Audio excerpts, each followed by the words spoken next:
The address my impersonator sent me was an abandoned warehouse in Red Hook, Brooklyn. Every instinct told me not to go. Every logical part of my brain screamed that this was a trap. But when someone has been living your life, committing crimes in your name, and building evidence that could destroy you, logic becomes a luxury you can't afford. Agent Morrison insisted on wiring me with a tracking device and audio surveillance. 2 FBI teams would be positioned 3 blocks away, ready to move in at the first sign of trouble. "If things go sideways," Morrison said as she attached the device under my jacket, "you say the word Brooklyn and we come in immediately. Don't try to be a hero, Victoria. These people have already shown they're willing to kill." Have they? Amanda never actually hurt anyone physically. It's all been digital warfare. That you know of. But we've been investigating several suspicious deaths connected to her network. Witnesses who died in accidents. Lawyers who committed suicide under questionable circumstances. Just because you haven't seen violence doesn't mean it hasn't happened. I drove to Red Hook alone as instructed. The warehouse district was mostly abandoned at night, with only a few security lights casting long shadows across empty loading docks. The address led me to a 3-story brick building that had once been a textile factory. The front door was unlocked. Inside, emergency lighting illuminated a vast empty space with concrete floors and exposed steel beams. My footsteps echoed as I walked deeper into the building. "Hello, Victoria." The voice came from speakers mounted high on the walls. Female, but electronically distorted. "I'm glad you came alone." Well, mostly alone. "Tell Agent Morrison and her teams that if they try to enter this building, I'll release everything immediately." I looked around for cameras but couldn't spot any in the dim light. "Who are you? Why are you doing this?" "Walk to the center of the room. There's a table with a laptop. Open it." I moved cautiously, finding a folding table with a laptop computer. The screen came to life when I opened it, showing a video feed. The feed showed me. Or rather, it showed someone who looked exactly like me, sitting in what appeared to be a law office I'd never seen before. "Impressive, isn't it?" the voice said. "Deepfake technology has come a long way. With enough video footage and audio samples, I can make you say and do anything. That Victoria on the screen has been meeting with clients, signing documents, making deals. She's built quite a reputation." The video showed my double meeting with various people I didn't recognize. Shaking hands, exchanging envelopes, discussing what sounded like illegal transactions. "These meetings never happened," I said. "But they look real, don't they?" "The metadata checks out. The timestamps align with gaps in your actual schedule. Security camera footage shows you entering and leaving buildings. Your digital signature appears on contracts. Your fingerprints are on documents. Fingerprints can't be faked that easily."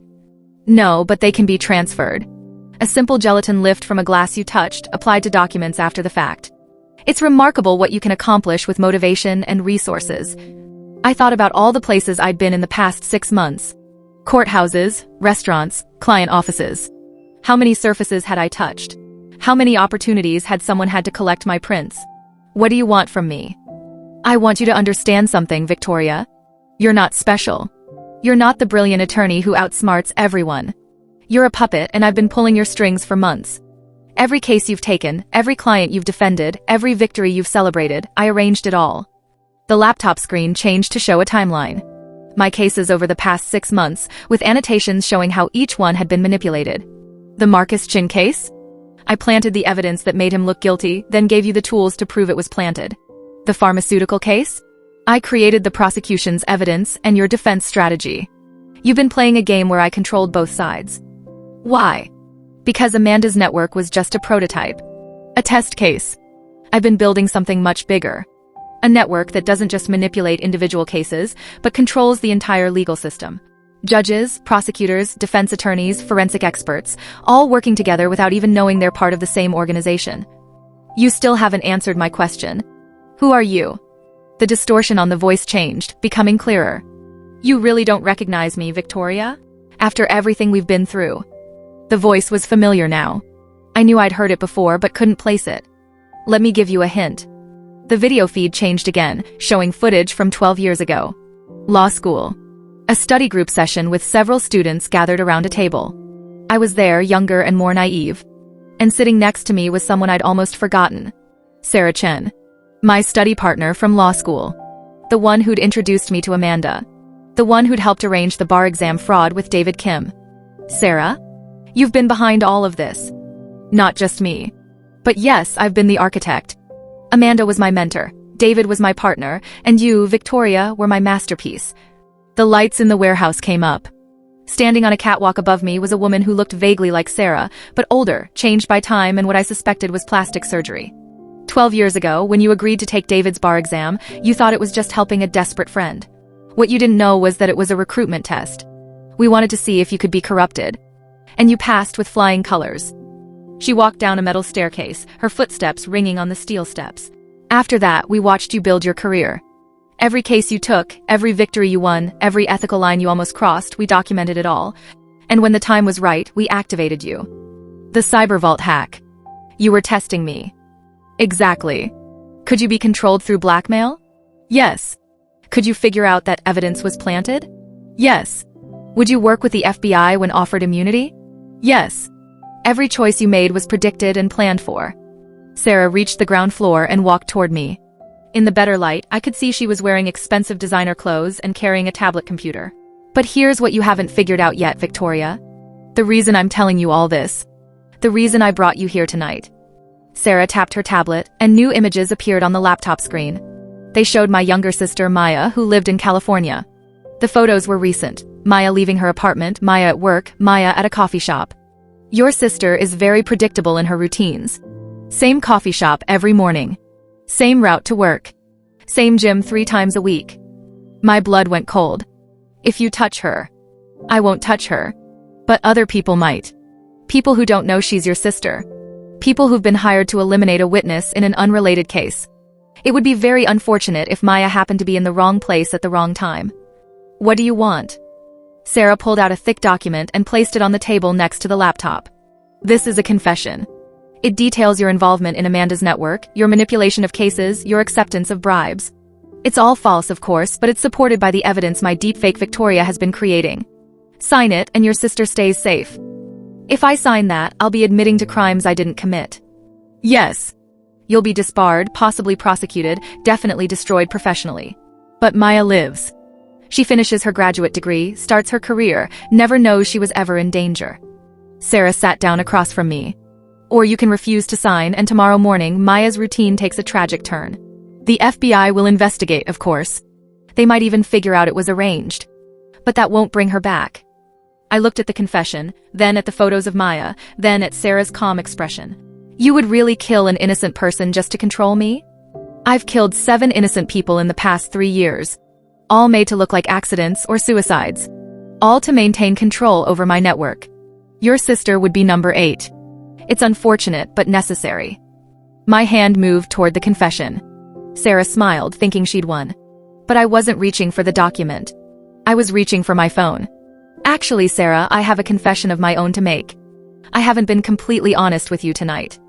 I pressed play on a video file I'd queued up before entering the warehouse. The laptop screen changed to show a different video feed. This one showed Agent Morrison's office, where Morrison sat with someone I hadn't seen in years. My sister Maya. Hi, Sarah, Maya said on the video. Surprise.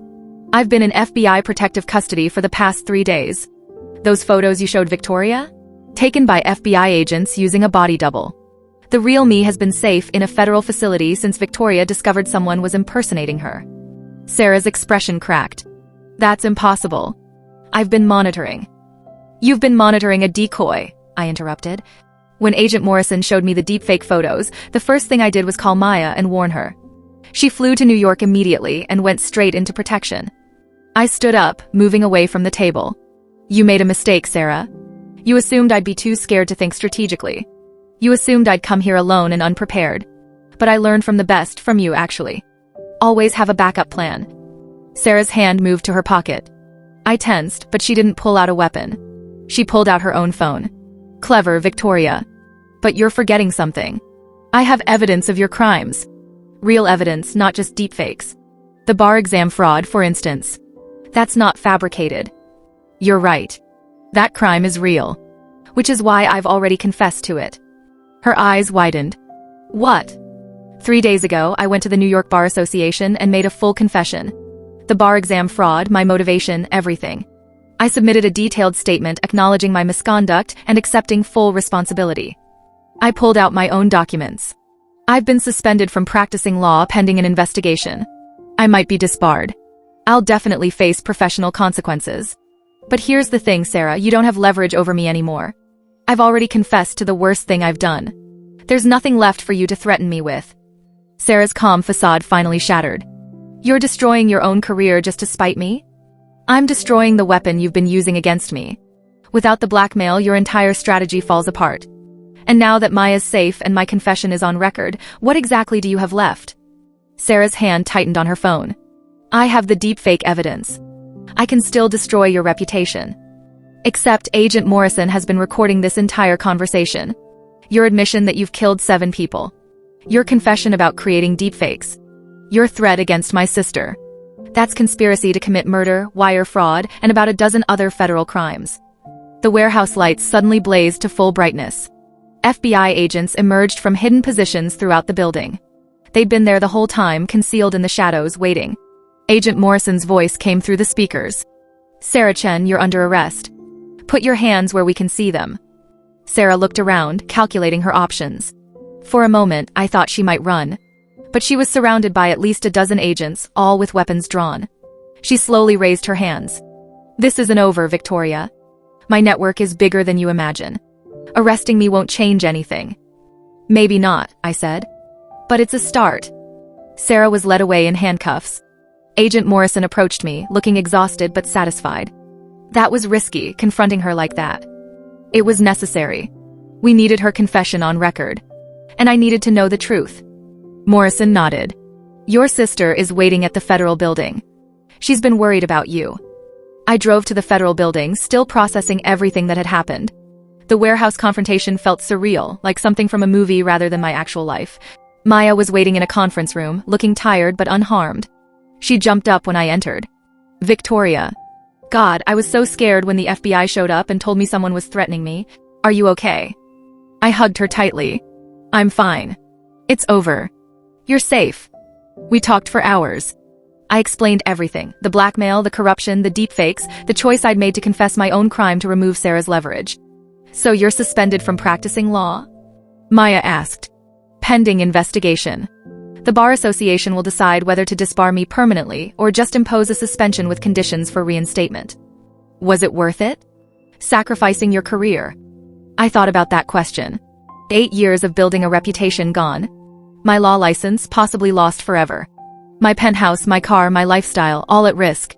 Yes, I finally said. Because the alternative was letting Sarah control me forever. And I'm done being controlled. A week later, I was sitting in my penthouse, still mine for now, reviewing the Bar Association documents about my case when my phone rang. Unknown number. I almost didn't answer, but something made me pick up. Hello, Victoria. The voice was electronically distorted again. But it wasn't Sarah. Who is this? Someone who's been watching your situation with great interest. Sarah Chen was one of my most valuable assets. You've cost me a significant investment. Good. I don't think you understand. Sarah's network was just one node in a much larger operation. We have dozens of people like her, running their own networks, controlling their own territories. You've destroyed one node. Congratulations. But the system continues. What do you want? I want to offer you a job. You've proven you're intelligent, resourceful, and willing to sacrifice your own interests for what you believe is right. Those are rare qualities. Join us, and I can make your bar suspension disappear. I can restore your reputation. I can give you everything Sarah promised and more. I'm not interested in joining any criminal conspiracy. Who said anything about criminal? We operate within the law, Victoria. We just make sure the law operates in our favor. Think about it. You have 1 week to decide. The line went dead. I sat there, staring at my phone, realizing that Sarah had been telling the truth about one thing. The corruption went deeper than I'd imagined. Multiple networks, multiple layers, all working to control the legal system. And now someone at the top of this pyramid wanted to recruit me. My phone buzzed with a text message from an unknown number. It contained a single document, a job offer from one of the most prestigious law firms in the world. Partner position, 7-figure salary, unlimited resources. The message below it was simple. Your suspension will be lifted the moment you accept. Your reputation will be restored. Your sister will remain safe. All you have to do is say yes. I looked at the offer, then at the Bar Association documents detailing my potential disbarment, then out at the Manhattan skyline. Every fiber of my being wanted to delete the message and forget it existed. But a small voice in my head asked a dangerous question. What if saying yes was the only way to destroy the system from the inside?